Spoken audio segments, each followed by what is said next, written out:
bavandimwe mwitaza ibizira, ntabwo rero ushobora gukuraho iby'umwuka ahamya ngo wishyireho ibyawe ngo wibwire ko uzabona amahoro, ahubwo uzumira mu nzira zawe zose kandi uzasarura umuvumo. Amagambo naje mvugana n'abantu mu modoka mu mpaka z'amadini z'urudaca zari zakongejwe, nabonye yuko abantu bafite ibibazo batewe n'amadini barimo. Nkaba ariyo mpamvu ntazaguheka kugeza igihe zerekana amadini uburyo ayobye.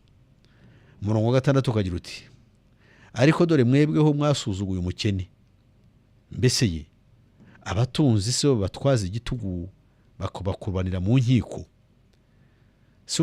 sibo batuka rya zina ryiza mwitirirwa. Bavandimwe rero, abatunzi b'iyi si nababwiye yuko ari bafite imbaraga n'ubutware, ndetse n'abarwanira ubutware n'ikuzo muri iyi si, bakaba babimenera amaraso, baba bashaka ibyo, baba bashaka ikuzo no kubahwa mu isi, ariko barangiza isi bakayivamo buheriheri ntacyo bitwaje. Mwebweho rero intambara namwe dushize hamwe, intambara dukwiriye kurwana nizatuma twinjira mu bwami bw'Imana, tukaba abakene b'iby'isi.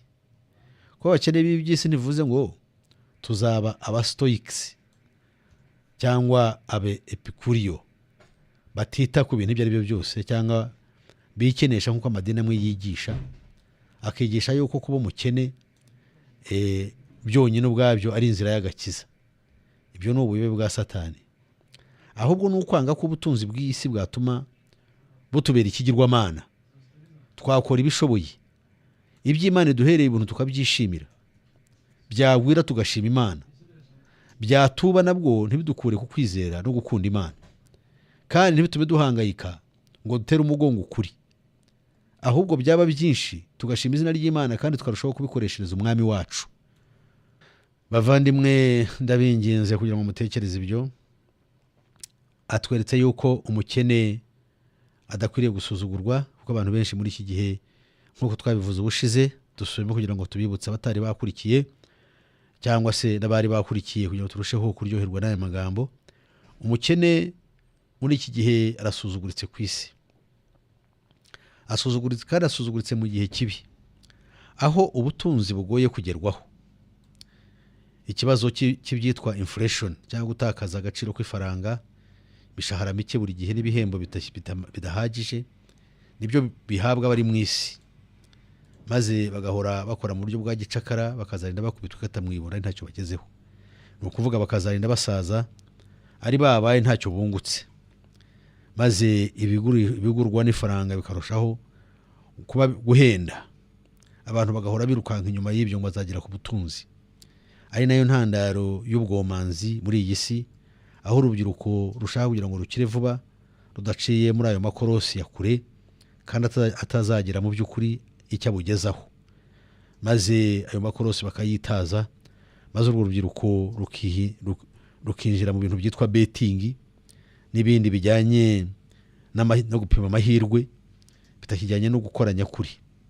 Abandi byabananira bakishora mu biyobyabwenge, ubusambanyi bw'ingeri zose n'uburayi n'ibizira by'amoko yose, ugasanga umuntu ahindutse igikoresho cya Satani mu buryo bweruye, maze umutima wo kwiheba ukaba ari uba muri we iminsi yose yo kubaho kwe.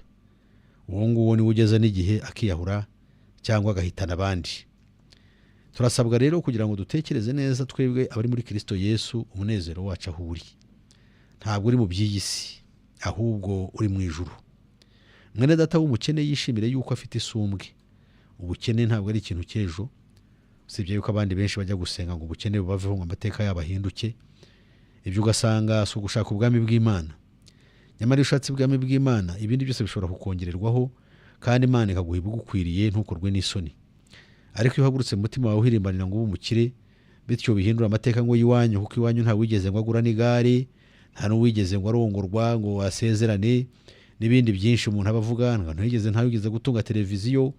Ibyo byo bikaba abigisha banyu bakaba bakura umutima babwira yuko ngo muri karande, kandi bakabasezeranyisha inyuma gihambaye yuko aribo bazazibakuramo. Nizera ntashidikanya ko karande zihari, kuko ibigirwamana ba sogokuru na ba data bakoreye bikomeza gukurikirana imbyaro zabo. Ariko iyo uhindukiriye Kristo Yesu, uwo mugozi uracika. niyo mpamvu twingingira mwebwe kugira ngo mumenye aho ibyo mubikirira, yuko ari uguhindukira Kristo by'ukuri, atari ukumuhindukira mu iyobokamana rigizwe n'amadini n'amatorero anyuranye ariho ubu, ahubwo muhindukiriye mu kuri, mu mwuka no muri Kristo nyakuri. Imana rero ibaho umugisha mutekereza ibyo.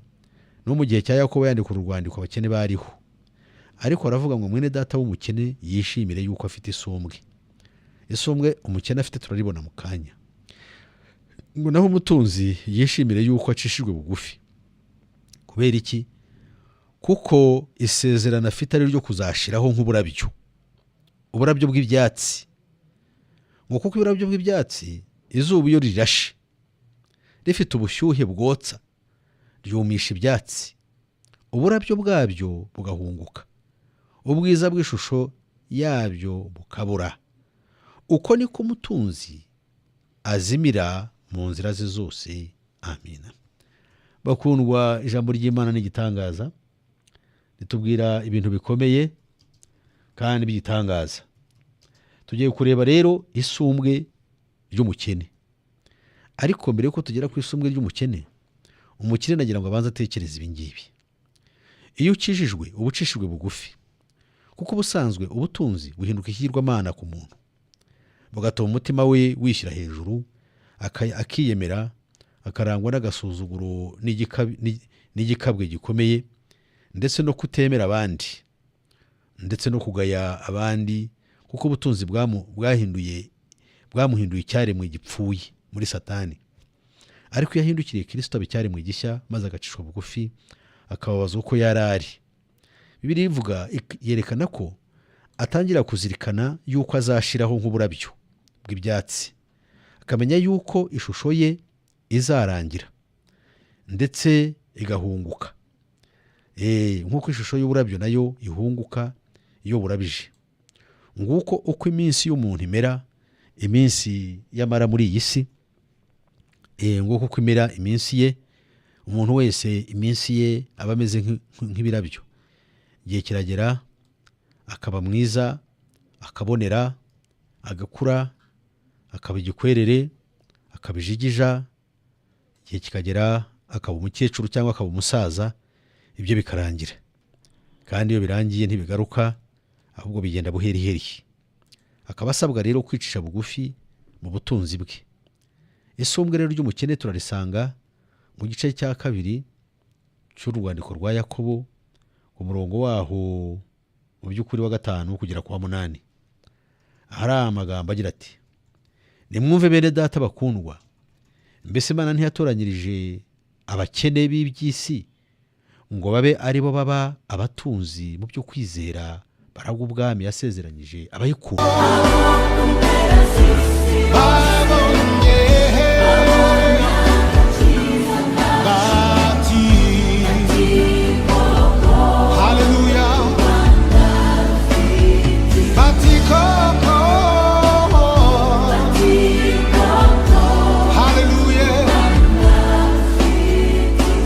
Imana yo mu ijuru ibahe umugisha. Rero dufite intego zacu 3. Ya mbere no guhirimbanira kugira ngo abatari bakizwa bakizwe, bavuke ubwa kabiri nk'uko ijambo ry'Imana ribidusaba. Amagambo dusanga mu Baroma igice cyaho cya 2, hari amagambo meza atwungura kandi atwigisha. Magambo rero akaba ashaka ko duhinduka. Hari amagambo dusanga ku murongo wa 5 aragira ati: ariko kuko ufite umutima unangiwe utihana, wirindirije umujinya uzaba ku munsi w'uburakari bw'amateka, ubwo amateka y'ukuri y'Imana azahishurwa, kuko Imana izitura umuntu wese ibikwiriye ibyo yakoze. Nuko rero abashaka ubwiza n'icyubahiro no kudapfa, babishakisha gukora ibyiza kandi badacogora, izabitura ubugingo buhoraho. Ariko abafite imitima ikunda kwirema ibice, ntibumvire iby'ukuri, ahubwo bakumvira gukiranirwa, izabitura umujinya n'uburakari ndetse n'amakuba n'ibyago. Nibyo izateza umuntu wese ukora ibyaha, uhereye ku Muyuda ukageza ku Mugiriki. Ariko ubwiza n'amahoro n'icyubahiro nibyo izitura umuntu wese ukora ibyiza, uhereye ku muyuda ukageza ku mugiriki, kuko Imana itarobanura abantu ku butoni. Amina. Bavandimwe, n'amagambo ahamagarira mwese batari bizera kugira ngo mwihane, kuko igihe kiri bugufi, umukiza ari hafi kugaruka. Ibimenyetso byaduhaye birimo biragaragarira bose. Ni muri urwo rwego rero twingingira mwebwe kugira ngo muhindukire, maze mushobore kurohoka umujinya uzaza. Intego yacu ya kabiri rero ni uguhirimbanira kugira ngo abavutse ubwa kabiri tubarere mukure mu mwuka, mutere intambwe yo kumenya no gusobanukirwa, murushaho kwegera umwami Imana. Amagambo ameze atyo akomeza mwebwe kandi abiringiza iby'ukuri tuyasanga mu Batesalonika, urwandiko bandikiwe rwa kabiri, igice cyaho cya kabiri, umurongo wa 13. Hari amagambo agira ati: ariko bene data bakundwa n'umwami wacu, dukwiriye kubashimira Imana iteka, kuko uhereye mbere na mbere Imana yabatoranyirije agakiza gaheshwa no kwezwa kuva ku mwuka no kwizera ukuri. Nibyo yabahamagariye, ibahamagaje ubutumwa twahawe, kugira ngo muhabwe ubwiza bw'umwami wacu Yesu Kristo. Nuko rero bene data, muhagarare mushikamye, mukomeze inyigisho mwigishijwe, naho zaba arizo mwigishijwe n'amagambo yacu cyangwa n'urwandiko rwacu. Amina. Bakundwa, mwebwe abavutse ubwa kabiri, mugomba guhagarara mushikamye kugira ngo mwitaze ishyano, inyigisho ziriho ubu zibakururira mu buyobe muzitaze, muhindukire ukuri. Intego yacu ya gatatu rero ni ukurwanya ishyano ryitwa ubuyobe. Amagambo dusanga muri Yakobo igice cyaho, ndavuga urwandiko Yakobo yanditse, urwandiko rwe igice cyaho cya 5 umurongo wa 19 kugera ku murongo wa 20. Hari amagambo agira ati: bene data, ntihagire umuntu muri muyoba avuye mu kuri undi akamuyobora. Mumenye yuko uyobora umunyabyaha akamukura mu nzira ye yayobeyemo azakiza ubugingo urupfu, kandi azatwikira ibyaha byinshi. Amina. Ngizo rero intego zacu 3 zigizwe n'ibyo byanditswe duhirimbanira kugira ngo bibagereho bakundwa. Ubuyobe ni ishyano. Tumaze rero iminsi tuvuga ku buyobe bw'ingeri nyinshi, ariko ntuka dukomereza ahangaha tuvuga ku byerekeye ingingo nyamukuru turiho. Iyo ngingo si yindi, ni ukumenya Satani umwanzi wacu. Ubu rero turarimbanyije, tugeze kuri cya gice cy'iyo ngingo kivuga cyerekeza ku buyobe mpuzamadini. Nkaba mbararikira kwinjira muri iyo porogaramu mu gihe kiri imbere kandi bidatinze, ariko tukazahagera mwarasobanukiwe icyo maze iminsi mbigisha, ariryo torero rya Kristo. Twavuze uburyo itorero rivuka, uko riyoborwa, amategeko arigenga. Ubu turi ku gice cyayo kivuga, turi kuri iyo nyigisho ivuga itorero rya Kristo, turi kuri ya nsanganyamatsiko ivuga ngo imibereho ya gikristo. Abakristo bagomba kugira imibereho yihariye, kandi iyo mibereho niyo ituma bamenywa yuko ari urubyaro rw'Imana muri Kristo Yesu. Ibyo rero ni nabyo bizatsinda bari mu isi, kuko impaka z'urudaca z'amadini zizakurwaho no kuzibisha iminwa n'abizera by'ukuri kandi bagendera muri uko kuri. Ntabwo kizazibisha umwanzi n'abambari be iminwa ari andi magambo menshi y'urudaca adashingiye ku guhinduka kwanyu mwebwe abavutse ubwa kabiri, muhinduwe n'ijambo ry'Imana. Reka rero twihuse turebe, maze iminsi iva ku byerekeye ubuyobe bwa kirimbuzi cyangwa ubuyobe bwitwa ubwiru kirimbuzi. Ubu rero ndashaka kugira ngo iminsi nabuvuzeho mwarabwumvise, ariko nzongera guhagurutswa no kugira icyo mbivugaho mu gihe kiri imbere. Reka nkomeze n'ijambo ry'Imana. Twabonye noneho nk'uko nababwiye yuko imibereho ya gikristo niyo ngingo tugezeho ku byerekeye itorero rya Kristo. Imibereho ya gikristo, iki ni ikintu gikomeye cyane. Umukristo si izina, nta nubwo ari n'idini, ahubwo ni ubugingo bushya buhimbaje umuntu aronka bwo kwizera Yesu Kristo, bukamuhindura icyaremwe gishya. Ntabwo bisaba kwirirwa asakuza, ahubwo imibereho y'ubwayo ivuga ubutumwa.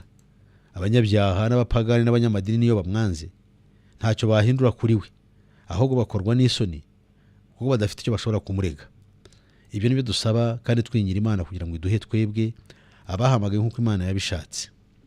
Ubushize rero nibanze ku kintu cyitwa ubutunzi. Ubutunzi ku mukristo. Ubutunzi ku mukristo. Ibyo nimbivaho nzinjira ku yindi ngingo yitwa nzakomereza ku yindi nsanganyamatsiko yitwa kutiganyira, kuko ibyo byombi bizanye ibibazo mu isi. Ubutunzi bubaye ishyano kandi abantu benshi ubu barabukorera, benshi bagatamba n'ibitambo kwa Satani ngo baburonye. Ubutunzi buzanye imvururu n'impagarara mu miryango no mu isi, kuko umwanzi Satani ari we nyirabwo akomeje kubwigarurira abuha bake ngo babukoreshe kugira ngo umugambi we ugerweho. Ku isi yose rero ubutunzi burakamurwa muri rubanda bukajya mu maboko ya bake bazashobora cyangwa bamaze kugurisha ubugingo bwabo kugira ngo bakore umwanzi bakoresha ubwo butunzi, nyamara ari nta bugingo bafite, ahubwo igihe gito cyo kwinezeza bamara mu minsi mike bamara mu isi, maze bagapfa bacagashije iminsi yabo, bakagenda bakozwe n'isoni, kandi izo soni ari iziteka ryose. Ibyo ni byo bihembo byabo. Ndagira ngo rero mwebwe bene data mwe gukururwa n'ibyo, kuko inyigisho nyinshi zamaze kwaduka mu isi zishyira imbere ubutunzi. Umwami wacu nk'uko twabibonye yavuze muri Matayo 6 mbibukije umurongo wa 19, aho yagize ati ntimukibikire ubutunzi mu isi, aho inyenzi n'ingese ziburya, kandi abajura bacukura bakabwiba. Ahubwo mwibikire ubutunzi mu ijuru, aho inyenzi n'ingese zitaburya n'abajura ntibacukure ngo babwibe. Kuko aho ubutunzi bwawe buri, ariho n'umutima wawe uzaba. Amina. Twongeye kureba nanone umukundwa Pawulo yagira ati, kuko yari intumwa y'ukuri y'umwami wacu, mu rwandiko yandikiye Abakolosayi igice cyaho cya 3 murongo waho wa mbere haragira hati, nuko rero niba mwarazuranywe na Kristo, mujye mushaka ibiri hejuru, aho Kristo ari yicaye iburyo bw'Imana. Mujye muhoza umutima wanyu mujye muwuhoza ku biri hejuru, atari ku biri mu isi, kuko mwapfuye kandi ubugingo bwanyu bukaba bwarahishanywe na Kristo mu Mana. Kandi ubwo Kristo ari we bugingo bwacu azerekanwa, namwe muzahera ko mwerekanwe nawe muri mu bwiza. Amina. Bavandimwe, ayo n'amagambo umukundwa Pawulo avuga ayobowe n'umwuka wa Kristo, kuko ashimangira ibyo shebuja yavuze. Ntabwo yihimbiye ibye nk'uko muri kino gihe hari intumwa zihimbira ibyazo maze zikayobya rubanda rutuye isi, zigashimishwa no gukomerwa amashyi n'abari mu isi, zifashishije ubukonikoni zikura ku mwanzi, maze zikihesha ikuzo mu isi ariko zigamije kurimbuka. Mwebwe abavabyawe n'Imana, musengere kugira ngo imitima yanyu ikangukire ukuri, maze irebe mu ijuru aho ubutunzi bwanyu buri, maze ibyo mufite n'ibyo mukora mwe guhirimbanira kubaka ibitabashwa mu isi. Ibyo ariko ntibibasingira ngo mwe gukora cyangwa mwe kugaburira imibiri yanyu kugira ngo murye cyangwa munywe, ahubwo imitima yanyu ntabwo ikwiriye gutwarwa n'ibyo muhirimbanira bijyanye n'ubutunzi bw'iyi si n'ibindi bishuko byose bigenderamo. Ahubwo aho ubutunzi bwanyu buri niho ubugingo bwanyu buri, ni mu ijuru. Bityo rero nko umwami wacu abivuze kandi nko bishimangiwe na Pawulo intumwa ye y'ukuri, namwe ari uko imitima yanyu imera, mu mutima wanyu baho ngaho. Ni bangahe batekereza iminsi yabo ya buri munsi, bakaba bahangayikishijwe n'uko ejo bizamera mu buzima bwabo Yesu aramutse agarutse, cyangwa baramutse bakumbanyijwe n'urupfu bakava muri iyi si badatunganyije cyangwa batejejwe. Ahubwo baba bashishikajwe n'inyigisho z'ibinyoma zibahamagarira gutekereza no gucurama imitima yabo, bakareba mu isi, bakareba ifatika bijyanye n'amazu, ubutunzi, imbyaro, iterambere, gukura mu isi n'ikuzo ryayo, bakaba ari byo bavuga yuko ari byo Imana ibahamagarira, ariko ntibite ku kuri kwanditse mu ijambo ry'Imana. Bakifashisha ibyanditswe bya kera, bimwe byari isezerano rya kera cyane cyane byari bigenewe Abisirayeli, kuko bo Kanani yabo yari yo mu isi, bakaba ari byo bakoresha muri kino gihe kandi bitagifite umurongo, ndetse bitagifite rwose n'isezerano. Isezerano ry'umwami wacu riduhamagarira gutekereza ku bwami bwe, buduhamagarira kwihana no kwitunganya no kwezwa kugira ngo tuzabujyemo. Bikaba ari byo biduhangayikisha, nibo butumwa bugiye kubwirizwa abantu. Turarikira abantu yuko igihe cy'isi kirangiye, ahubwo tukababwira yuko hariho indi si nshya n'ijuru rishya by'Uwiteka arema, kandi ibyo abazabibamo ni abakiranutse gusa. Ibyo bikaba byo bishimangirwa, ariko benshi ntabwo babitekereza. Nari mu modoka nzangera ahantu ho bita ngo ni ku giti cy'ishaba, aho abantu bavugwa yuko hari igiti abantu bagenda maze bakakigeraho, icyo giti kikabahesha ibyo bakunda, gukundwa, kubona imigisha yo kubona abagabo, abagore, ubutunzi. Nuko tuvuga yuko aho ngaho ariho kiri. Abatari bazi aho kiri barashiguka, bashaka kugira ngo bamenye neza icyo giti aho kiri cyo, ahari aho nibabona akanya nabo bazakigenderere. Bakundwa, ngibyo biri mu mitima ya rubanda rutuye isi. Ariko abari muri Kristo Yesu ntabwo bakiri mu mwijima, ahubwo umunezero wabo ni ukuzabona umukiza azava ari mu ijuru iwacu kuza kutujyana. Imana yo mu ijuru ibaho umugisha. Aho rero Pawulo mumbabarire, Yesu Kristo umwami wacu ageze ku murongo wa 24 hari icyo yabwiye abigishwa be, aribo twebwe none ahangaha bahagaze uyu munsi baburirwa kandi bayobowe n'umwuka w'Imana. Yagize ati, ntawe ukeza abami babiri, kuko yakwanga umwe agakunda undi, cyangwa yaguma kuri umwe agasuzugura undi. Ntimubasha gukorera Imana n'ubutunzi. Amina. Bakundwa, hari abantu bashaka kuvangatanya ibintu bibiri bakikorera bagahagatira kandi bagatengata. Ibyo ntibijya bishoboka. Ntabwo ushobora gukereza abami babiri. Abantu benshi bashaka kuvuga ko bakorera Yesu, ariko imitima yabo hagamije ubutunzi bw'iyi si, baba bayobora amadini n'amatorero nk'uko byitwa, cyangwa se n'abashakira muri ayo dini n'amatorero amahoro. Bose bahirimbanira icyabahesha amahoro, ubutunzi. Inyigisho nyinshi mbona kuri internet nyinshi zimaze kuba ndanze, kuko umwanzi agenda akwirakwiza ibye, ziba ziganisha kuri ibyo, kuko buri muntu wese ashaka kugira uruhare mu kuvuga. Buri muntu wese agashaka kugaragaza icyamwubatse, maze ugasanga abantu baramiragura ibintu by'uburyo bwose kandi bidafite umurongo uboneye. Imana yo mu ijuru ibaho umugisha kandi bagirire neza. Mu rwandiko rwa Pawulo yandikiye Timoteyo rwa mbere, igice cyaho cya 6 umurongo wa 17, tuhasanga amagambo dukwiriye kwitondera kandi akomeye, tugiye gusoma mu kanya. Ariko mbere yuko tuhajya, reka tubaye turebe umukundwa Yakobo icyo avuga ku byerekeye ubutunzi. Yakobo nawe yarebye iby'iyi si maze asanga bitaboneye. Mu rwandiko rwe yandikiye itorero yagize ati, turareba muri Yakobo igice cya mbere umurongo wa 9 kugera ku 11, ngo mwene data w'umukene yishimire yuko afite isumbwe, naho umutunzi yishimire yuko acishijwe bugufi, kuko azashiraho nk'uburabyo bw'ibyatsi.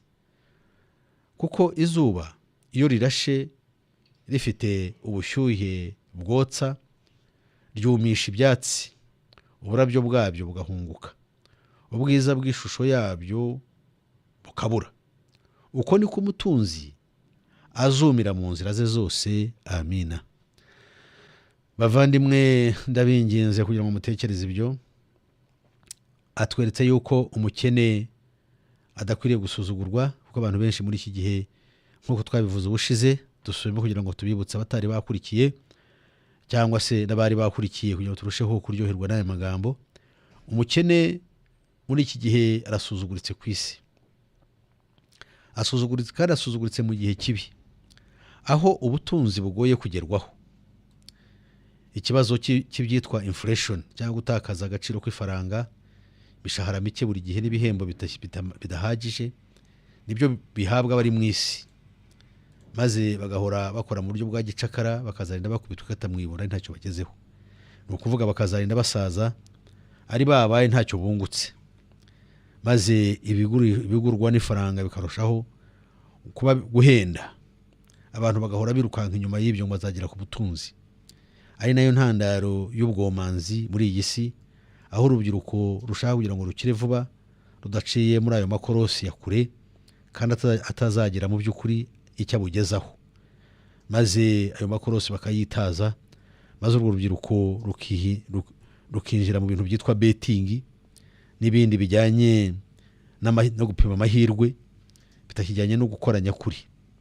Abandi byabananira bakishora mu biyobyabwenge, ubusambanyi bw'ingeri zose n'uburayi n'ibizira by'amoko yose, ugasanga umuntu ahindutse igikoresho cya Satani mu buryo bweruye, maze umutima wo kwiheba ukaba ari uba muri we iminsi yose yo kubaho kwe. Uwo nguwo niwe ugeza n'igihe akiyahura cyangwa agahitana abandi. turasabwa rero kugira ngo dutekereze neza twebwe abari muri Kristo Yesu umunezero wacu aho uri ntabwo uri mu by'iyi si ahubwo uri mu ijuru. Mwene data w'umukene yishimire yuko afite isumbwe. Ubukene ntabwo ari ikintu cy'ejo, usibye yuko abandi benshi bajya gusenga ngo ubukene bubaveho ngo amateka yabo ahinduke. Ibyo ugasanga si ugushaka ubwami bw'Imana. Nyamara iyo ushatse ubwami bw'Imana ibindi byose bishobora kukongererwaho kandi Imana ikaguha ibigukwiriye ntukorwe n'isoni. Ariko iyo uhagurutse mu mutima wawe uhirimbanira ngo ube umukire bityo bihindura amateka ngo y'iwanyu, kuko iwanyu nta wigeze ngo agura n'igare, nta n'uwigeze ngo arongorwa ngo wasezerane n'ibindi byinshi umuntu aba avuga, ntawigeze gutunga televiziyo. Ibyo byo bikaba abigisha banyu bakaba bakura umutima babwira yuko ngo muri karande, kandi bakabasezeranyisha inyuma gihambaye yuko aribo bazazibakuramo. Nizera ntashidikanya ko karande zihari, kuko ibigirwamana ba sogokuru na ba data bakoreye bikomeza gukurikirana imbyaro zabo. Ariko iyo uhindukiriye Kristo Yesu uwo mugozi uracika. Niyo mpamvu twingingira mwebwe kugira ngo mumenye aho ibyo mubikirira, yuko ari uguhindukira Kristo by'ukuri, atari ukumuhindukira mu iyobokamana rigizwe n'amadini n'amatorero anyuranye ariho ubu, ahubwo muhindukiriye mu kuri, mu mwuka no muri Kristo nyakuri. Imana rero ibaho umugisha mutekereza ibyo. No mu gihe cya Yakobo yandika urwandiko abakene bariho, ariko aravuga ngo mwene data w'umukene yishimire yuko afite isumbwe. Isumbwe umukene afite turaribona mu kanya. Ngo naho umutunzi yishimire yuko acishijwe bugufi. Kubera iki? Kuko isezerano afite ari ryo kuzashiraho nk'uburabyo, uburabyo bw'ibyatsi. Ngo kuko uburabyo bw'ibyatsi izuba iyo rirashe rifite ubushyuhe bwotsa ryumisha ibyatsi, uburabyo bwabyo bugahunguka, ubwiza bw'ishusho yabyo bukabura. Uko niko umutunzi azimira mu nzira ze zose. Amina. Bakundwa, ijambo ry'Imana n'igitangaza ritubwira ibintu bikomeye kandi by'igitangaza. Tugiye kureba rero isumbwe ry'umukene. Ariko mbere yuko tugera ku isumbwe ry'umukene, umukene nagira ngo abanze atekereze ibi ngibi. Iyo ukijijwe uba ucishijwe bugufi, kuko ubusanzwe ubutunzi buhinduka ikigirwamana ku muntu, bugatuma umutima we wishyira hejuru, akiyemera, akarangwa n'agasuzuguro n'igikabwe gikomeye, ndetse no kutemera abandi, ndetse no kugaya abandi, kuko ubutunzi bwamuhinduye icyaremwe gipfuye muri Satani. Ariko iyo ahindukiriye Kristo aba icyaremwe gishya, maze agacishwa bugufi, akababaza uko yari ari. Bibiliya ivuga, yerekana ko atangira kuzirikana yuko azashiraho nk'uburabyo bw'ibyatsi, akamenya yuko ishusho ye izarangira ndetse igahunguka. Nk'uko ishusho y'uburabyo nayo ihunguka iyo burabije. Nguko uko iminsi y'umuntu imera, iminsi yamara muri iyi si, nguko uko imera iminsi ye. Umuntu wese iminsi ye aba ameze nk'ibirabyo. Igihe kiragera akaba mwiza, akabonera, agakura, akaba igikwerere, akaba ijigija. Igihe kikagera akaba umukecuru cyangwa akaba umusaza, ibyo bikarangira. Kandi iyo birangiye ntibigaruka, ahubwo bigenda buheriheri. Akaba asabwa rero kwicisha bugufi mu butunzi bwe. Isumbwe rero ry'umukene turarisanga mu gice cya 2 cy'urwandiko rwa Yakobo, ku murongo waho mu by'ukuri wa 5 kugera ku wa 8. Hari amagambo agira ati: nimwumve bene data bakundwa, mbese Imana ntiyatoranyirije abakene b'iby'isi ngo babe ari bo baba abatunzi mu byo kwizera baragwa ubwami yasezeranyije abayikunda? Nta gushidikanya umurongo wa 5 hari icyo twereka abakene bafite nk'isumbwe. Umwami wacu Yesu Kristo yatoranyije abantu bari abakene abakuye i Nazareti, i Galilaya, aho yabaye. Abantu bakennye bagayitse nubwo bari abayuda, ariko bari kure cyane y'igihugu cy'Ubuyuda ndetse n'i Yerusalemu. Mu mibereho bari abantu benshi b'abarobyi, n'abandi bari abantu boroheje basanzwe, ariko abo nibo yatoranyirije kugira ngo baragwe ubwami. Bibiliya itwereka yuko ntabwo ari izo ntumwa gusa zari abakene, ariko n'abari mu isi bose benshi bumva ukuri bakakorohera ni abakene mu by'isi. bafite umutima w'ubukene mu by'isi ariko bakaba bashaka kuzaragwa ubutunzi mu byo kwizera, maze bakazaragwa ubwami Yesu yasezeranyije abamukunda. Ndabikwinginze rero kugira ngo we gushyira umutima ku by'ubu butunzi, kuko ukunda ubutunzi bw'iyi si, gukunda akunda data ntabwo ruba ari umurimo. Ayo ni amagambo ya Yohana umuntu w'Imana ndetse intumwa y'umwami wacu aduhuguza. Araduhuguriza hehe? Araduhuguriza mu rwandiko rwe, urwandiko rwa Yohana, igice cyaho cya 2. Yohana afite urwandiko yandikiye itorero rwa mbere. Tureba rero twitonze, tukareba igice cyaho cya 2. Icyo gice cya 2 tureba noneho murongo waho wa 15. Murongo waho wa 15 hari amagambo agira ati: ntimugakunde iby'isi cyangwa ibiri mu isi. Umuntu nakunda iby'isi, gukunda data wa twese ntikuba kuri muri we. Kuko ikiri mu isi cyose, ari irari ry'umubiri, ari n'irari ry'amaso, cyangwa kwibona ku by'ubugingo, bidaturuka kuri data wa twese, ahubwo bituruka mu isi. Kandi kibabaje, isi irashirana no kwifuza kwayo, ariko ukora iby'Imana ishaka azahoraho iteka ryose. Amina. Bakundwa, tubonye amagambo akomeye. Aya magambo tubonye yuko kurarikira iby'isi ari byo duhamagarirwa muri iki gihe kibi cy'imperuka, kumaze kuba ndanze mu bantu bose. Ijambo ry'Imana riratwereka ko tudakwiriye kurarikira iby'isi, dukwiriye kubyitaza. Nyamara politike y'umwanzi mu iyobokamana rye yateye nk'ingurukira ku itorero rya Kristo, yigisha ibinyuranye n'icyo Bibiliya ivuga, maze bakitirira izina ry'umwami wacu ariko bakamukoza isoni, kuko batita ku magambo yavuzwe n'umwuka we, cyangwa nayo ubwe ayo yigishirize akiri muri iyi si. Kuko yadutegetse itegeko ridakuka kandi tudashobora kwitazana mba, itegeko rivuga ngo mugende muhindure abantu bose kuba bigishwa. Kandi dore mbihanangirije kugira ngo mubigishe kwitondera ibyo navuze byose. Kandi uzakora ibyo, isezerano rye ngiri, nzakomeza kubana nawe kugeza ku mperuka y'isi. Amina. Bavandimwe, mwitaze ibizira. Ntabwo rero ushobora gukuraho iby'umwuka ahamya ngo wishyireho ibyawe ngo wibwire ko uzabona amahoro, ahubwo uzumira mu nzira zawe zose kandi uzasarura umuvumo. Amagambo naje mvugana n'abantu mu modoka mu mpaka z'amadini z'urudaca zari zakongejwe, nabonye yuko abantu bafite ibibazo batewe n'amadini barimo. Nkaba ariyo mpamvu ntazaguheka kugeza igihe zerekana amadini uburyo ayobye. Umurongo wa 6 ukagira uti: ariko dore mwebweho mwasuzuguye umukene. Mbese ye abatunzi se batwaza igitugu bakubanira mu nkiko? Sibo batuka rya zina ryiza mwitirirwa? Bavandimwe rero, abatunzi b'iyi si nababwiye yuko ari bafite imbaraga n'ubutware, ndetse n'abarwanira ubutware n'ikuzo muri iyi si, bakaba babimenera amaraso. Baba bashaka ibyo, baba bashaka ikuzo no kubahwa mu isi, ariko barangiza isi bakayivamo buheriheri ntacyo bitwaje. Mwebweho rero intambara namwe dushize hamwe, intambara dukwiriye kurwana nizatuma twinjira mu bwami bw'Imana, tukaba abakene b'iby'isi. Kuba abakene b'iby'isi ntivuze ngo tuzaba abastoics cyangwa abe epikuriyo, batita ku bintu ibyo ari byo byose, cyangwa bikenesha nk'uko amadini amwe yigisha, akigisha yuko kuba umukene byonyine ubwabyo ari inzira y'agakiza. Ibyo ni ubuyobe bwa Satani. Ahubwo ni ukwanga ko ubutunzi bw'isi bwatuma butubera ikigirwamana.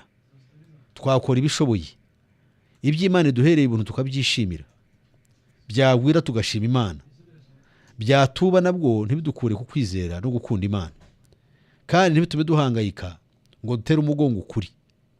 Ahubwo byaba byinshi tugashima izina ry'Imana kandi tukarushaho kubikoreshereza umwami wacu. Mu buhe buryo? Tubikoramo umurimo ukomeye w'ivugabutumwa, kandi tunezezwa nuko twagize uruhare muri uwo murimo dukoresha bumwe mu bigize ubutunzi bwacu, pana bwacu kugenda twiyerekana twambaye ibihenze n'imodoka zihenze, twanditseho ngo Yesu arakiza, cyangwa twanditseho ngo Yesu arasubiza, cyangwa se twanditseho ngo isezerano ryarasohoye. Ibintu nk'ibyo bipfuye nyankunda kubona ku mamodoka y'abantu cyangwa se amazu yabo n'ibintu byose by'ubutunzi, kuko mu masengesho babeshwe yuko ibyo babihawe na Yesu, ngo kuko batitirije cyane basenga, cyangwa se batanze bakurikije icyo uko babwiwe, hatifashishijwe ijambo ry'Imana, ahubwo hifashishije uburiganya bw'akanwa k'umwanzi gakorera mu bambari be hirya no hino mu isi, ndetse utaretse n'igihugu cyacu cy'u Rwanda. Imana yo mu ijuru ibahe umugisha rero, muzirikana ibyo kandi mubiha agaciro. Tugiye kureba rero amagambo nanone twabonye mu rwandiko Pawulo yandikiye Timoteyo, umuntu w'Imana, amuhugura kandi amwigisha ko akwiriye kwitwara. Tukaba ari amagambo dusanga mu butumwa cyangwa muri uru rwandiko Pawulo yanditse agaragaza akaga gakomeye cyane k'abatunzi. Dore ayo magambo tuyasanga muri Timoteyo 6:3. Aha ngaha Pawulo aringinga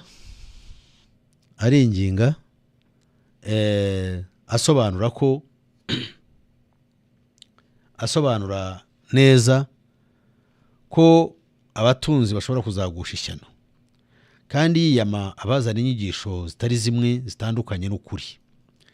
Pawulo muri urwo rwandiko igice cya 6 umurongo waho wa 3 aragira ati: nihagira uwigisha ukundi ntiyemera amagambo mazima y'umwami wacu Yesu Kristo n'ibyigisho bihura no kubaha Imana, aba yikakarije kwihimbaza, ari ntacyo azi, ahubwo ashishikazwa no kubaza ibibazo, akagira n'intambara z'amagambo zivamwo ishyari n'intonganya n'ibitutsi no gukeka ibibi, n'impaka z'abantu bononekaye ubwenge bakamyemo ukuri, bibwira yuko kubaha Imana ari inzira yo kubona indamu.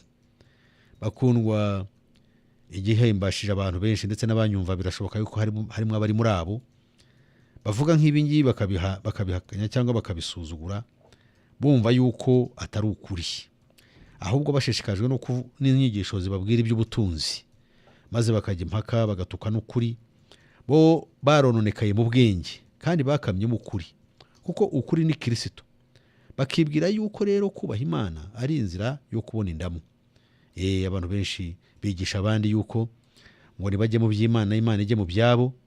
Abantu bagashiturwa n'iyo porogaramu iteye ityo, yuko abantu nibajya mu by'Imana na Imana izaba mu byabo. Ibyo ni ukubyutsira ari ry'umuntu n'ibyo ararikiye n'indamu ashaka mu isi. Akibwira yuko no mu nzira rero y'Iyobokamana ryashyizweho n'Uwiteka Nyiringabo ari uko bagomba kumukorera. Ibyo rero ntabwo bishoboka. Niyo mpamvu umurongo wa 6 Pawulo hari icyo avuga. Aravuga ati: icyakora ko kubaha Imana iyo gufatanije no kugira umutima unyuzwe kuvamo inyungu nyinshi, kuko ari ntacyo twazanye mu isi kandi ntacyo tuzayivanamo. Ariko ubwo dufite ibyo kurya n'imyambaro biduhagije tunyurwe nabyo. Kubera iki? Kuko abifuza kuba abatunzi bagwa mu moshya no mu mutego no mu irari ryinshi ry'ubupfu ryangiza rikaroha abantu mu buhenebere, mu bibahenebereza, bikabarimbuza. Kubera iki? Kuko gukunda impiya ari umuzi w'ibibi byose. Hariho abantu bamwe bazirarikiye barayoba, bava mu byo kwizera, bihandisha imibabaro myinshi. Amina. Mukundwa unteze amatwi, urararikwa kugira ngo witaze ishyano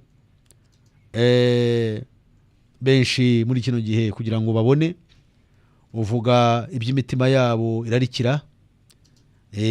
Bararikira impiya, bifuza kuba abatunzi, bifuza kuronka iby'iyi si, bigatuma bagwa mu moshya, amoshya y'ubusambanyi, amoshya yo kuramya ibigirwamana, amoshya yo gukoreshwa ibizira, amoshya yo gukurikira ibitari ijambo ry'Imana, ariko amoshya akabije no kwizera ikinyoma, maze bakagwa mu mutego. Bibiliya ivuze ngo mu mutego no mwirari ryinshi ry'ubupfu. ryangiza rikaroha abantu mu bibahenebereza kandi bikabarimbuza. Kuko gukunda impiya ari umuzi w'ibibi byose. Muri iyi minsi nk'uko byari bimeze mu gihe cya Yesu yavuze ku bafarisayo ababwira ko bakunda impiya n'icyubahiro, baramunenga cyane maze baramunyega. Arangije arababwira ati jyewe nzi imitima yanyu yuko mukunda impiya ahubwo mudakunda Imana, kuko bari bamusetse. Ibyo twabisanga mu magambo meza dusanga mu butumwa bwiza nk'ubwo bwanditswe na Luka igice cyaho cya 16. Ndibwira yuko umuntu hageze yahasanga amagambo nk'ayo. Ahangaha muri aya magambo Yesu ku murongo wa 13 w'iki gice hari amagambo yagize ati nta mugaragu ukeza abami babiri, kuko abashaka kwanga umwe agakunda undi, cyangwa yaguma kuri umwe agasuzugura undi. Ntimubasha gukeza Imana n'ubutunzi. Uwo ni Yesu. Ariko hagati aho iruhande rwe hari abafarisayo uko bagendaga bamugenda rununo ngo bumve ibyo avuga. Nuko abafarisayo uko bari abakunzi b'ubutunzi bumvise ibyo byose baramukoba cyane. Nawe arangije arababwira ati mwebwe mukunda kwigira abakiranutsi imbere y'abantu, ariko Imana izi imitima yanyu, kuko icyogejwe imbere y'abantu ari ikizira mu maso y'Imana. Amina. Bakundwa, tuzakomereza ahangaha ubutaha tuzareba ubutunzi cyo byari cyo. Reka mbarekera ahangaha kubw'igihe, mbahe nomero ya studio ufite icyo avuga minota mike. Mwuka wera akatureza kukwihana kugira ngo tubarirwe ibyaha. Ndakwingize rero umwami ngo bari natwe kubwa Yesu Kristo umwami wacu. Amina. Bavandimwe ndabasuhuje mwese abari mu gihugu cyacu bumva ururimi rw'ikinyarwanda kandi bateze amatwi radio ubuntu butangaje ivugira ku 105 n'igice kimwe ndetse no kuri 90 n'ibice 2 mu burengerazuba bw'igihugu cyacu, ndetse ikaba yumvikana hirya no hino hanze y'imipaka y'igihugu cyacu muri Tanzania, Uganda, Kongo ndetse n'u Burundi. Nkaba nibwira ko mwese muguwe neza, nkaba nishimira yuko muriho mukamuteza amatwi. Mbifurije kumva kwiza kandi mbasabiye kugira ngo Imana ibahe guhishurirwa no kunguka ubwenge kugira ngo mwumve icyo Imana ishaka. Sindi buvuge rero kandi ntibyishoboka ko najya navuga buri muntu mu izina rye, ahubwo ko muri benshi basuhurije hamwe. Tukaba tugiye gukomeza twumva ijambo ry'Imana, mwitegure murarike n'abandi. Ikiganiro ijwi ry'impanda y'integuza nk'uko bimenyereye gifite umugambi umwe rukumbi no guhamagarira abari hose kwitegura kugaruka kwa Yesu Kristo umwami. Iyo niyo ntego, uwo niwo umugambi ukubiye muri iyi porogaramu. Uyu mugambi rero uboneka muri rya somo rigari rito kumenya Uwiteka Imana yacu. Tuhasanga rero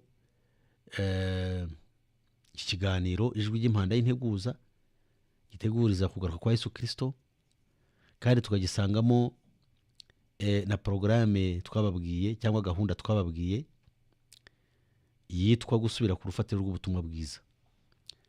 Izi nazo tuzisanga muri iyi gahunda yitwa kumenya Uwiteka Imana yacu, irimo ibyo byombo ko ari bibiri. Hariho gahunda dufite y'inyigisho z'imbona nkubone twatangiye, nubwo tumaze iminsi tuzigisha, ariko turarushaho kugira ngo tuzishishikarize abantu, dutumira abantu b'ingeri zose tukaganira imbona nkubone, zikaba zitwa gusubira ku rufatiro rw'ubutumwa bwiza. Izo nizo nyigisho ziri muri iri somo rigari. Nanone kandi muri ikiganiro muri iryo somo ryo kumenya Uwiteka Imana yacu dufite ni porogaramu yo kuri radio yitwa ijwi ry'impanda y'integuza riteguriza abari hose kugaruka kwa Yesu Kristo.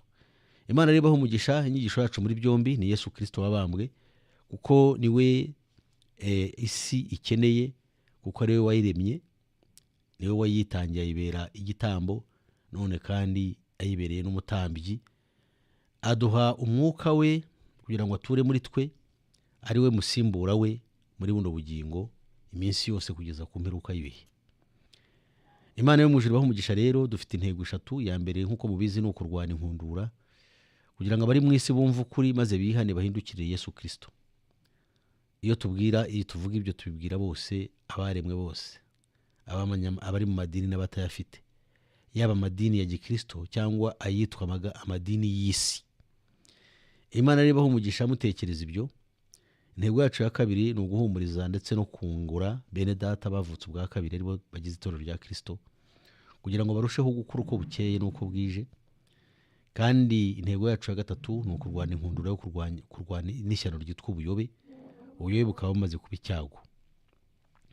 Nk'uko twababwiye rero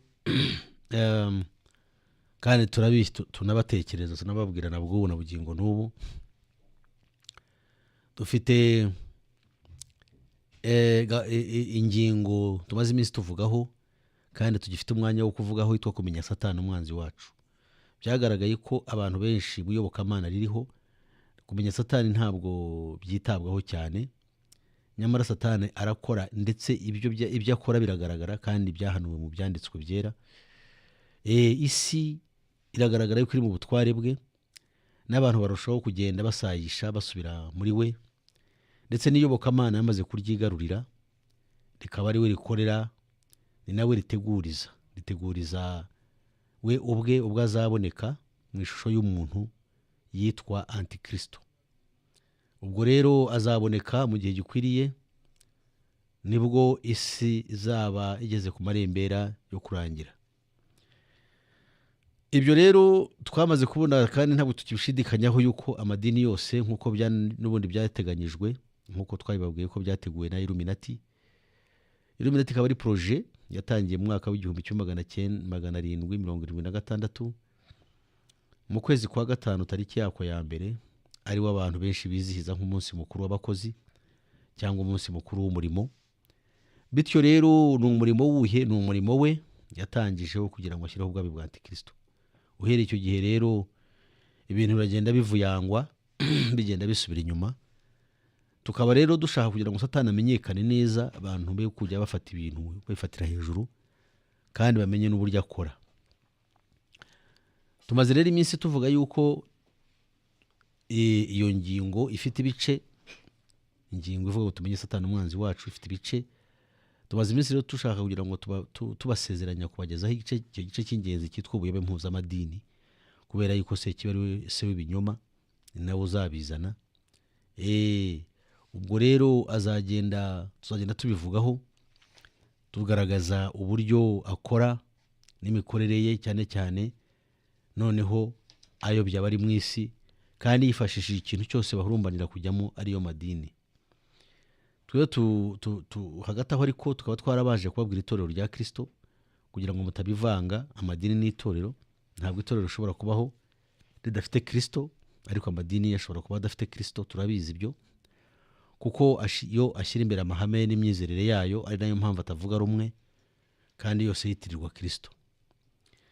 Twebwe rero twita cyane cyane kuri Kristo we mutwe w'itorero, tugashima yuko abamukurikira bakwiriye kuba ari abantu bafite umwuka we, kuko abadafite umwuka wa Kristo ntabwo ari abe. Kabone naho baba bavuga izina rye ndetse banaryitirirwa, ntacyo byaba bimaze. Natwe tugiye kuvuga nk'ibyo ngibyo abo bavuga, cyangwa tukigisha dutyo, ntacyo twaba tumariye human society cyangwa inyoko muntu.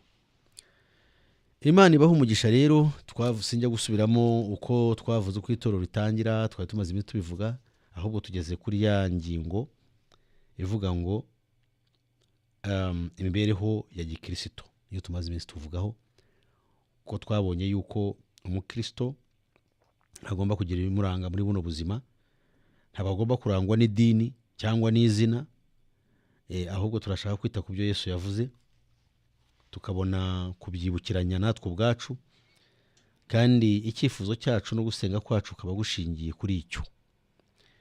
mu kanya rero turabijyamo, ariko reka twibutse ku byerekeye ubuyobe twavuzeho ubushize. Ubuyobe bumaze gukurura benshi.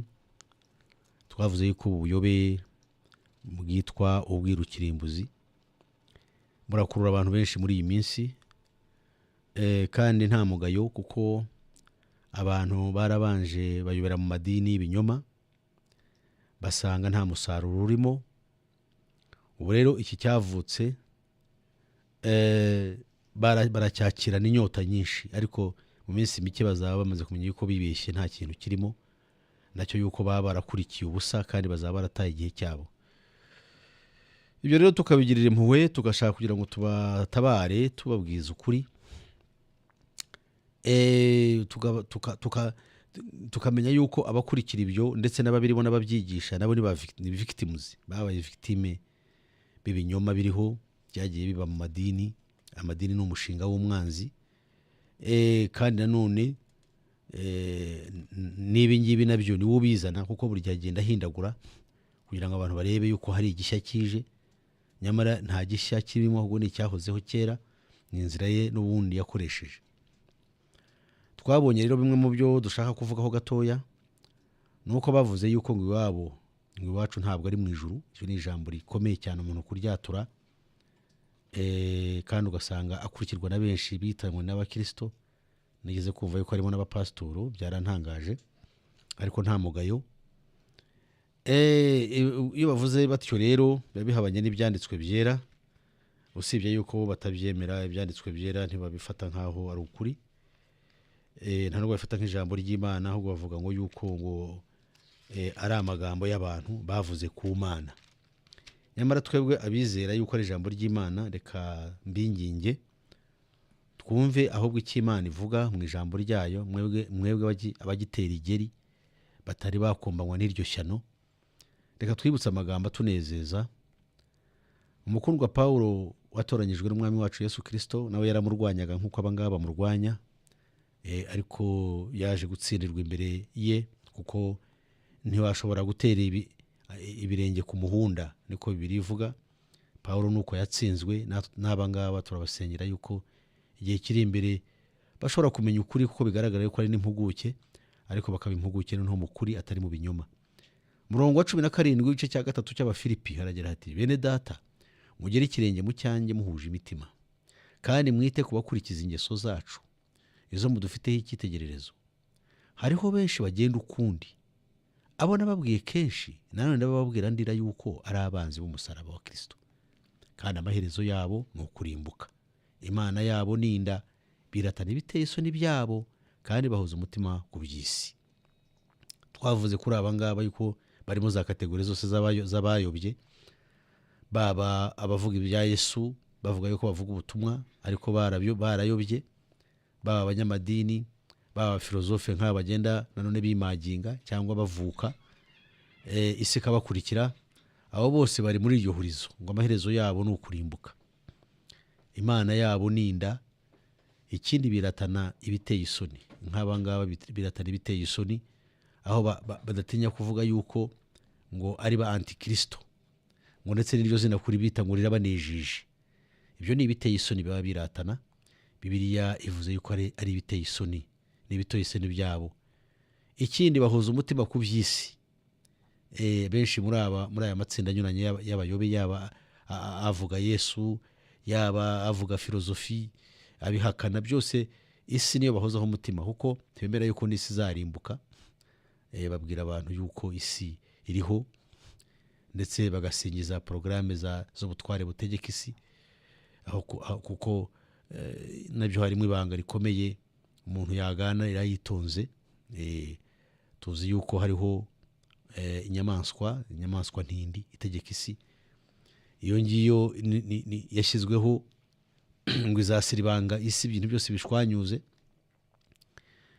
Ntabwo rero izagarukira gusa kuri political power cyangwa ubutegetsi bwa politiki gusa, ariko n'iby'umwuka izabyinjiramo. Ibyo niko byagenze uhereye igihe cya Roma, niyo nyamaswa ya kane. Ntabwo yagarukiye gusa gufata ubutegetsi bw'isi, ahubwo n'iyobokamana yaryinjiyemo. Nabwo ubu turabona ingaruka zabyo, kuko nabwo iyo nyamaswa y'itsindwa niyo itegeka isi.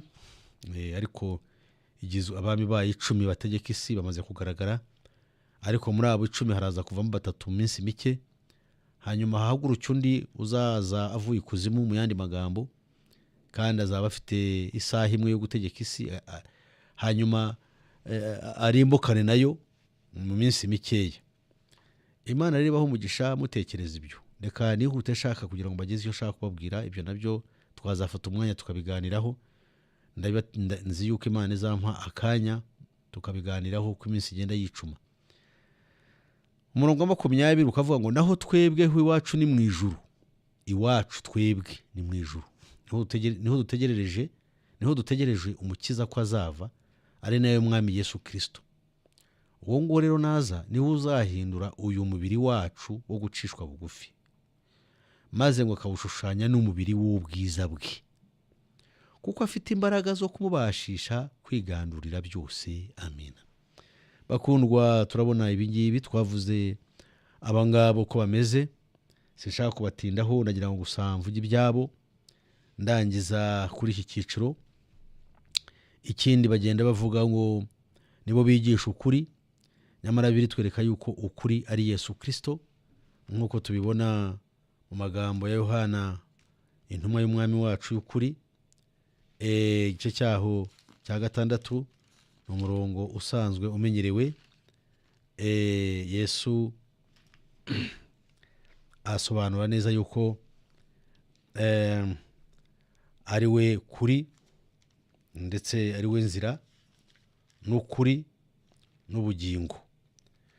Bakundwa rero, reka ne gutinda aho ngaho kuko sio nashatse kugutindaho cyane. Abangaba bavuga ngo nibo kuri, nta ukuri kukurimo. Ukuri rero ni Kristo, niwe nzira y'ukuri n'ubugingo nk'uko tubyumvise. Nta kindi twashyira imbere y'ibyo ngibyo. Reka ahubwo twihuse turebe akandi gashya bafite. Akandi gashya ni akahe? Nuko nari maze kukavugaho, bavuga yuko biyita antikristo.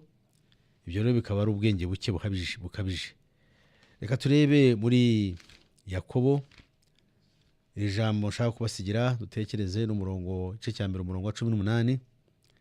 Haragira hati, yatubyarishije ijambo ry'ukuri nk'uko yabigambiriye, kugira ngo tube nk'umuganura w'ibiremwa byose.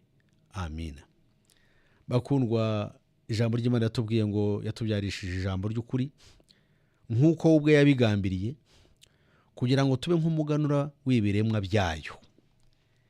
Twebwe twiratana icyo ngicyo, nyamara ntabwo tukiratana mu bwenge buke, ahubwo tugishimira Imana yuko Imana yakoze ibikomeye, noneho ikatubyaza ubutumwa bwiza, ijambo ry'ukuri ryatubyaye nk'uko yabigambiriye yuko izatubyara mu ijambo ryayo. Iri ngiri bano bahinyura bavuga ntabwo ari ijambo ry'Imana, ariko kubakizwa niryo ry'Imana yakoresheje igambiriye kugira ngo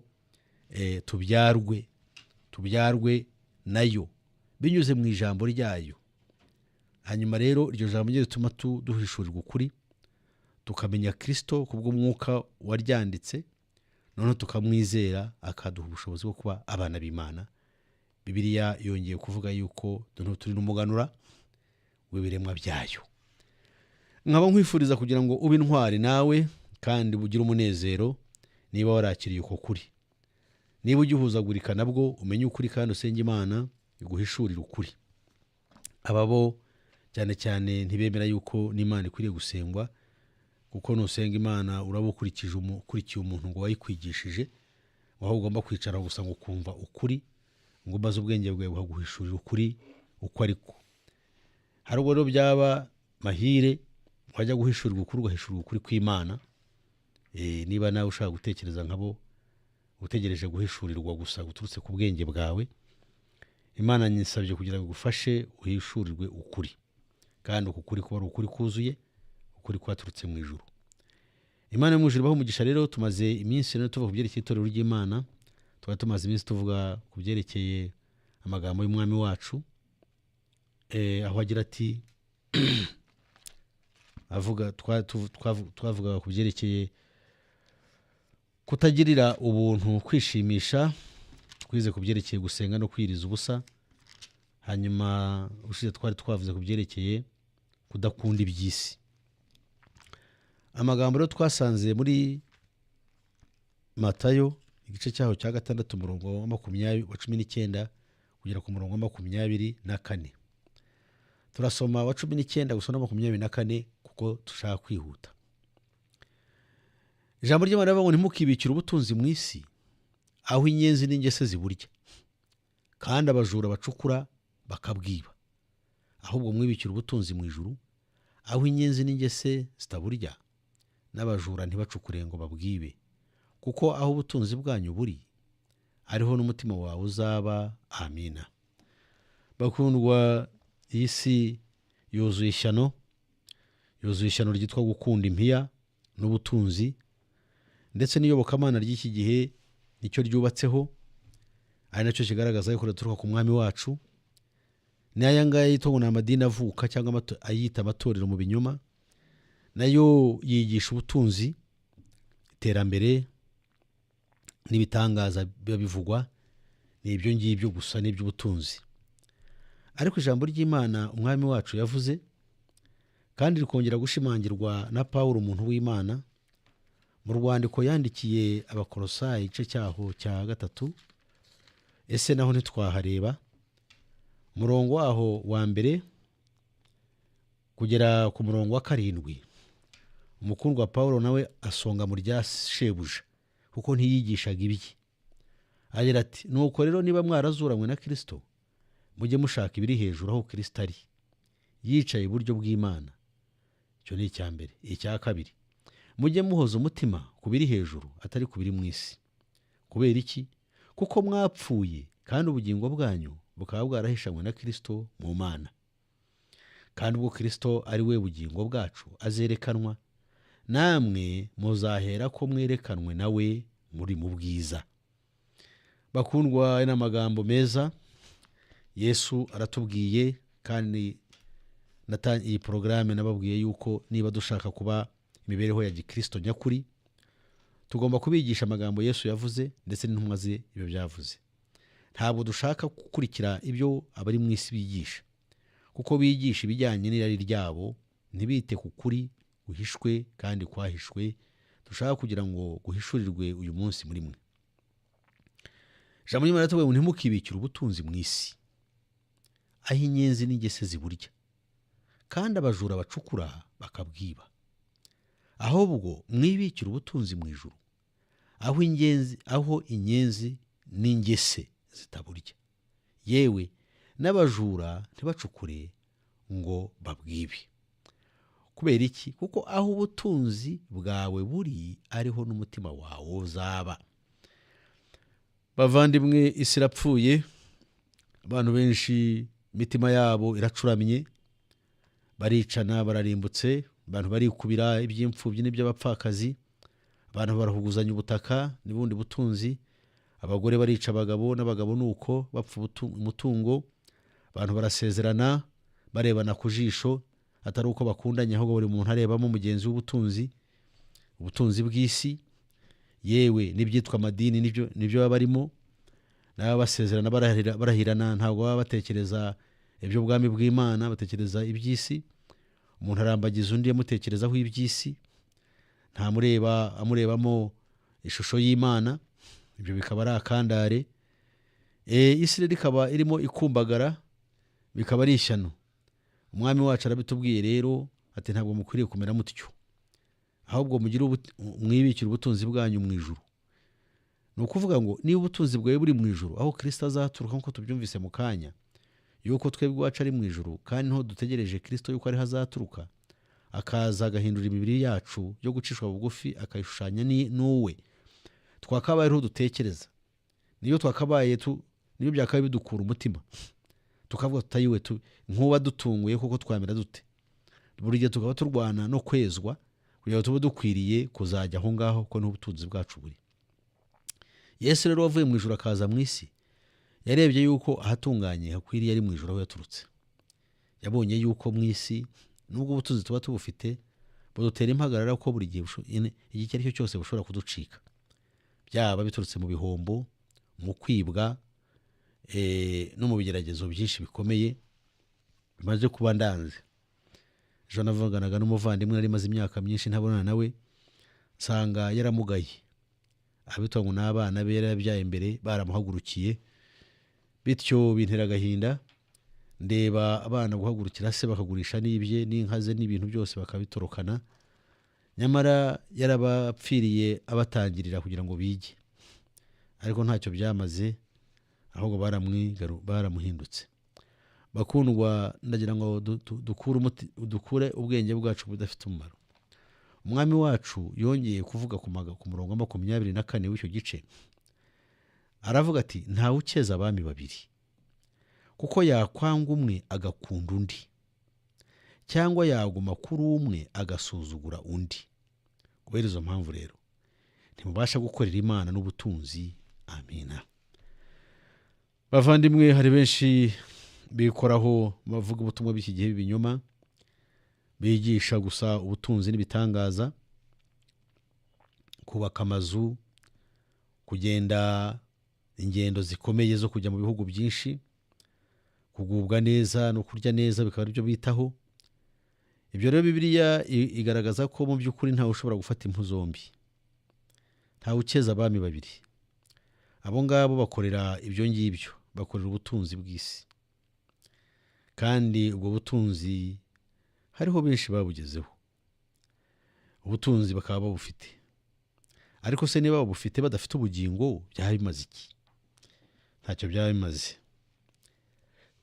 Ubutaha tuzareba umugani Yesu yaciye avuga ku byerekeye bene iyo mikorere, yuko umuntu ashobora kubyina akishimira yuko atunze ariko akatakaza ubugingo, kandi tuzi yuko kubaho k'umuntu ari ukw'igihe gito. Niyo magambo dusanga mu rwandiko Yakobo yandikiye itorero twebwe, igice cya 2 cy'urwo rwandiko, noneho umurongo waho wa 5 kugera ku wa 8. Ariko mbere yuko tugeraho, reka tubaye turebe Yakobo mu rwandiko rwe yanditse, igice cya mbere umurongo wa 9 kugera ku murongo wa 11. Hari amagambo agira ati: mwene data w'umukene yishimire yuko afite isumbwe, naho umutunzi yishimire yuko acishijwe bugufi, kuko azashiraho nk'uburabyo bw'ibyatsi, nk'uko izuba iyo rirashe rifite ubushyuhe bwotsa ryumisha ibyatswe, uburabyo bwabyo bugahunguka, ubwiza bw'ishusho yabyo bukabura. Uko niko umutunzi azumira mu nzira ze zose. Amina. Bakundwa, Yakobo yagaragaje uko tukwiriye kumera. Wowe w'umukene, wowe gucika intege. Abantu benshi muri iyi minsi bazi yuko kuba umukene ari ugucirwaho iteka, ariko turaza kubona uburyo Imana yatoranyije ahubwo abakene, kuko Bibiliya yavuze ngo mwene data w'umukene yishimire yuko we afite isumbwe. Iki ngiki tugitekereze neza. Simvuze ngo naba uri umukene noneho we kugira n'icyo ukora cyangwa icyo wigezaho. Ibyo nabyo ni ibindi, nibyo twita imikorere ya asceticism. Ntabwo rero ibyo bijyanye n'ukuri, ahubwo turareba umukene. Ushobora kuba uri umukene, nk'uko muri iyi minsi abakene bafite agahinda ngo ni abakene. Hariho n'abigisha ngo ntibazajya mu ijuru, ngo kuko umukene aba yiganyira mu isi, ngo ntabwo yajya mu ijuru, ngo ahubwo nabanza ashake ubutunzi. Abigisha b'ibinyoma barabyigisha cyane. Ndibwira yuko nawe waba hari aho wabyumvise. Umukene ngo ntiyajya mu ijuru, ahubwo maze mushake ubutunzi bw'isi, noneho imitima yanyu nimara kugwa neza nibwo muzajya mu ijuru. Arabigisha batyo, ariko biratubabaza kuko isi iri mu mage. Abantu bapfuye nibo bari imbere, nibo bayobora abandi. Ngo naho umutunzi we yishimire yuko we ngo acishijwe bugufi. birumvikana iri jambo rivuze iki? Icyo risobanuye ngiki: umutunzi yishimire yuko acishijwe bugufi, kuko ubundi umutunzi iyo atari yakira Kristo aba afite ubwibone, umutima we wuzuye ibinure n'agasuzuguro, ndetse arebana igitsure, ndetse afite n'umunezero no kugubwa neza gushingiye ku kinyoma. Ariko iyo ahindukiriye Kristo by'ukuri, acishwa bugufi akamenya yuko ibyo afite ari ikinyoma, kandi yuko ibyo afite nta butunzi burimo, ahubwo buri gihe agaca bugufi kugira ngo ashobore kwemerwa, ubutunzi bwe bwo kumubera umutwaro bukamera nka wa musore w'umutunzi Yesu yabwiye kugurisha ibyo akabiha abakene akamukurikira, hanyuma akagenda ababaye. Yesu akamuvugaho agira ati, biraruhije yuko umutunzi yakwinjira mu bwami bw'Imana. Icyakora icyoroheje nuko ingamiya yanyura mu zuru ry'urushinge kuruta yuko umutunzi yinjira mu bwami bw'Imana. Bakundwa, si ukwibasira abatunzi, ariko no kugira ngo amaso yacu tuyahange kuri, tuyavane ku kinyoma, tuyavane ku bidafite umumaro, tuyerekeze ku byagira icyo bitumarira. Ijambo ry'Imana riravuga ngo, kuko izuba iyo rirashe rifite ubushyuhe bwotsa, ryumisha ibyatsi, uburabyo bwabyo bugahunguka, ubwiza bw'ishusho yabwo bukabura.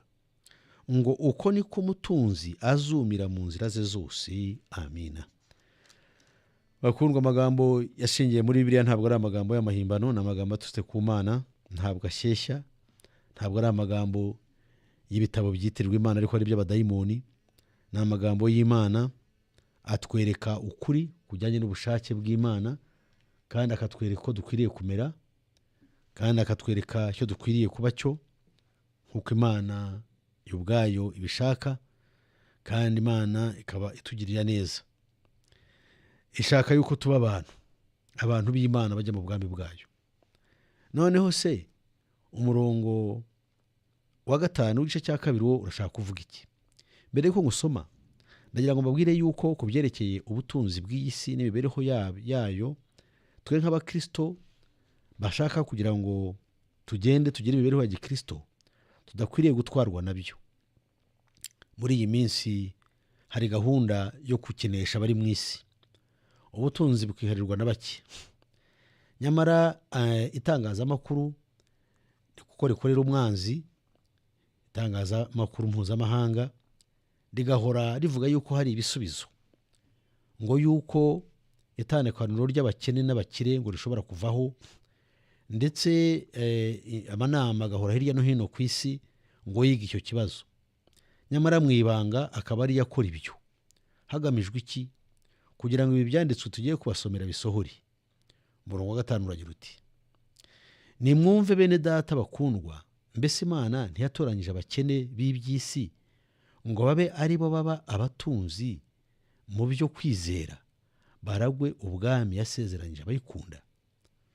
Bavandimwe, sishaka muvandimwe unteze amatwi, niba uri umukene ndashaka kugira ngo wikorwa n'isoni, ahubwo Imana yatoranyije abakene b'iby'isi. Iyo tuvuga abakene b'iby'isi bitandukanye n'abakene b'iby'umwuka.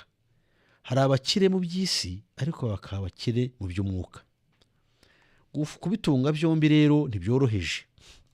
Ugatunga iby'isi ukaba umukire muri byo, kandi ukaba n'umukire mu by'umwuka cyangwa mu by'Imana.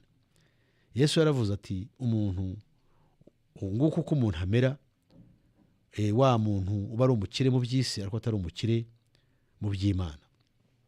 Abantu rero muri iyi minsi baravuga kandi barigisha ubutunzi, iterambere, gutunga, kubona ibya mirenge, haba mu nyigisho zitwe ngo niz'iyobokamana, haba mu maporogaramu asanzwe, ni ibyo byonyine byaba arimo. Nyamara ibyo kubigeraho ntibyoroshye, kuko biriya byose ni rukuruzi gusa, ntawe ubironka. Ariko ubukene bwawe bukoze isoni, bwe gutuma wiyahura, bwe gutuma wiheba. Cyane cyane urubyiruko nirwo nshaka kugezaho aya magambo, kuko benshi bafite ibitekerezo bibi byo kuba abatunzi mu buryo ubwo ari bwo bwose, binyuze mu byo bita betingi. Ntibagishaka gukoresha amaboko yabo, bashaka urusimbi, bashaka ubusitare kugira ngo bageze ku kuba ibihangange n'ibirangirire mu isi. nyamara ibyo ngibyo uzabisiga, kandi benshi bakenyukira hagati, iminsi yabo batayirangije bagiye muri ibyo ngibyo. Sinkubuza gushaka kubaho cyangwa ukundi kuntu wakwiteza imbere mu buryo ubwo bwose, ariko zirikana ko Kristo ari we butunzi. Ngiye nicyo nkubwira kugira ngo utekereze, kuko nawe ajya gutangiza abo yatoranyije kugira ngo bamubere abatunzi mu by'Imana. Yatoranyije abari abakene, bari batuye i Galilaya, abanyegalilaya b'abarobyi n'abandi bantu b'abaturage bari kure y'umurugo ukomeye cyane wa Yerusalemu, ndetse n'icyicaro gikuru cy'Abayuda mu bwami bwabo cyangwa mu gihugu cyabo. Yesu ajya kure cyane, yivanirayo abo baturage, maze bari abarobyi, abahindura ibyamamare ku isi. Nubwo bamwe bagiye bicwa nabi, bicwa n'ingoma ya Roma ari itegeka isi na bugingo n'ubu, ariko ababishe bazwi mu buryo bubi, ariko bo bitwa bera. Amadini yabahaye n'akazina kitwa saints. Nubwo amadini yo abarata gusa ariko adashaka gusa nabo. Saints ni ukuvuga bera. Nyamara kwera twavuze yuko uri muri Kristo wese aba ari uwera, nta uriho rero utagomba kwera, bose barera n'abera. Imana yo mu ijuru ibaho umugisha mutekereza ibyo. Imana irabatoranya ngo babe abera kandi babe abatunzi mu by'isi.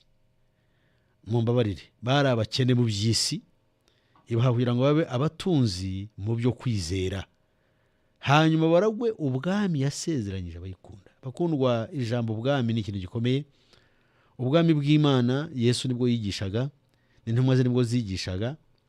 Niyo mpamvu zitanze zikicwa urupfu n'agashinyaguro aho kugira ngo zihakane umwami wacu, uko zari zizi icyitwa ubwami cyasezeranyijwe. Ubwami yasezeranyije abayikunda, abakunda Imana. Nibyo dukwiriye kwigisha, nibyo dukwiriye guhanga amaso. Twese abari muri Kristo Yesu dukwiriye, imibereho yacu ikwiriye kurangwa n'ibyo mitima yacu.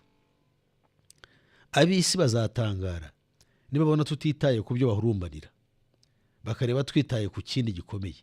Ubwo nibwo bukristo nyakuri, nibwo bukristo buboneye kandi bubereye abantu.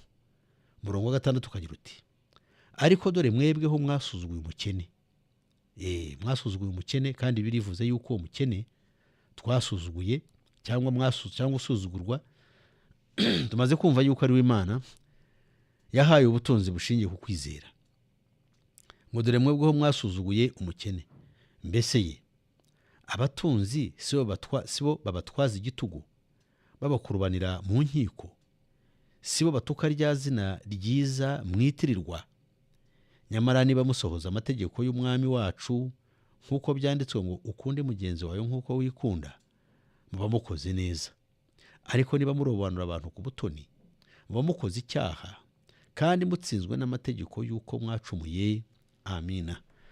Bakundwa, urwandiko Yakobo yanditse, hari inkuru yari yarumvise imyitwarire y'abakristo bene data bari baragiye batatanira hirya no hino. Ashaka kubahugura ko yumvaga yuko bari barabaswe n'indi mitekerereze yo gutangira kurebera abantu mu bintu. Natwe nicyo dukora kugira ngo duhugure abantu, kandi abantu batekereze neza umwami wacu by'ukuri.